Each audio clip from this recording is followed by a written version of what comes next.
달걀 절대 이렇게 요리하지 마세요. 콜레스테롤 수치를 올리지 않으면서 요리할 수 있는 방법을 이제 오늘 배우셔야 돼요. 요거 배우면 이제 계속 나는 술 한 만 해 먹을 거야 또 이러실 수 있어.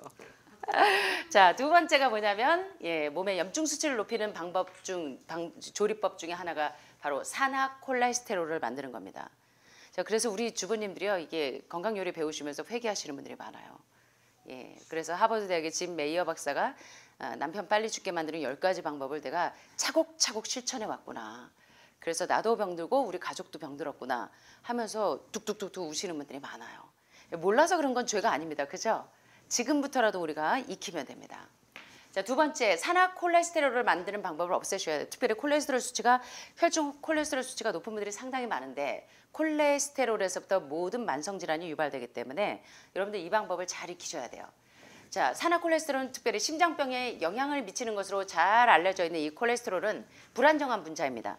그래서 조리 과정이나 보관 중에 아주 쉽게 산화가 돼요. 자, 동물 실험 결과 순수한 콜레스테롤을 먹으면 동맥경화가 잘 안 생겨요.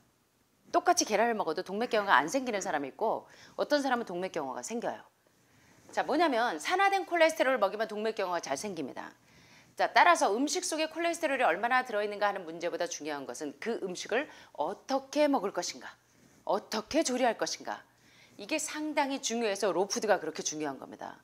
여러분들은 제 요리 쪽의 앞부분만 보시죠. 비건 채식 요리만. 이게 한 차원 올라가면 로푸드를 보시게 돼요. 효소가 파괴되지 않도록 하는 방법. 자, 예를 들어서 달걀을 요리할 때 흰자에는 콜레스테롤이 전혀 없어요. 콜레스테롤이 많은 노른자는 조리법에 상당히 주의하셔야 돼요. 자, 보시면 흰자와 그 노른자를 보겠습니다. 자, 이 노른자의 지방은 4.5g이에요. 지방이 범인이죠. 자, 그런데 흰자의 지방은 몇입니까? 몇이에요? 0이에요. 자, 그러면 여러분들이 그래도 난 후라이가 좋아. 그래서 노른자는 나는 오래 살아야 되니까 나는 흰자 먹고 노른자는 신랑 주면 돼. 그렇습니까? 그러신 분이 있었어요. 그래서 제가 이 얘기하는 거예요. 자, 그 다음에 콜레스테롤 수치 좀 볼게요. 노른자 그 보니까 184mg인데 흰자는 보면 콜레스테롤가 몇입니까? 자, 탄수화물 보겠습니다. 카보하이드레이트 보니까 이 노른자는 몇이에요? 0.5. 흰자는 0. 와우. 자, 그 다음에 단백질 함량을 좀 볼까요? 노른자는 단백질이 프로틴이 2.5g. 흰자는 단백질이 4g. 굳이 계란을 드셔야 되겠다면 여러분은 뭘 드셔야 돼요? 노른자는 걸러내고 흰자를 드셔야 되는 거예요. 자, 그런데 노른자를 드신다고 하면 콜레스테롤 수치가 올라가지 않게 드시는 방법이 있어요. 요겁니다. 술안이요. 또는 삶는 거. 자, 노른자 안에 콜레스테롤이 높은 온도와 공기에 노출이 되면 산화된 콜레스테롤이 더 빨리 생겨납니다. 따라서 노른자를 깨트려서 공기 중에 노출시킨 채 고온에서 익히는 스크램블 에그가 가장 좋지 않은 조리법. 여러분들이 보통 카페에 가셔가지고 뭐 드세요? 카페에 가셔서 이거 스크램블 에그 많이 드시잖아요. 예, 그죠? 브런치들 좋아하시잖아요. 그래서 스크램블 에그하고 뭐 베이컨 뭐 두세 쪽하고 빵하고 커피 주로 이렇게 드시잖아요. 이게 죄송하지만 사람 잡는 식사법이라는 거예요. 여기 보니까 스크램블 에그가 가장 좋지 않은 이 콜레스테롤을 산화시키는 주범이라는 거예요.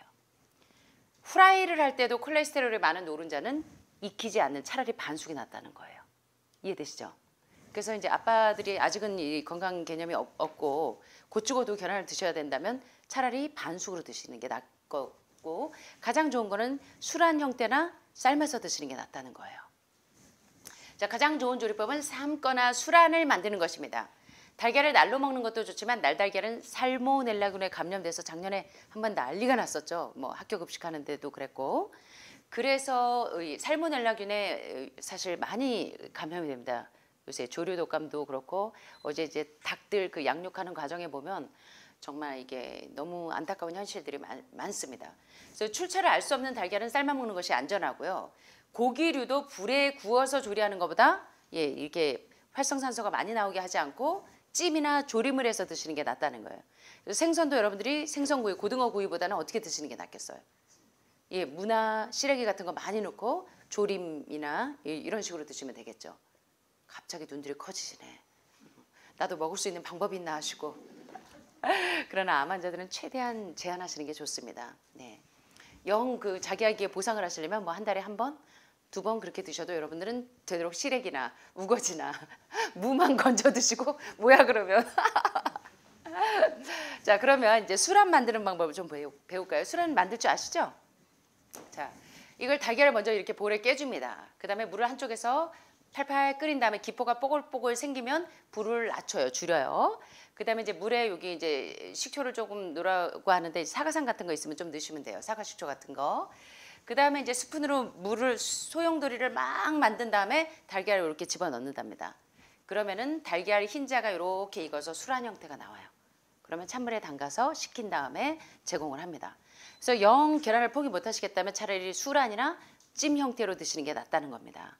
자, 이렇게 하면 이제 산화 콜레스테롤을 예방하는데 상당히 도움이 됩니다. 자, 오늘 이제 산화 콜레스테롤에 대해서 배우셔서 이제 집에 가셔가지고 또 이제 술안을 또 줄기차게 하시는 거 아닌지 모르겠습니다만 이제 여러분 건강을 위해서 여러분들이 최상의 것을 선택하실 수 있으면 좋겠습니다.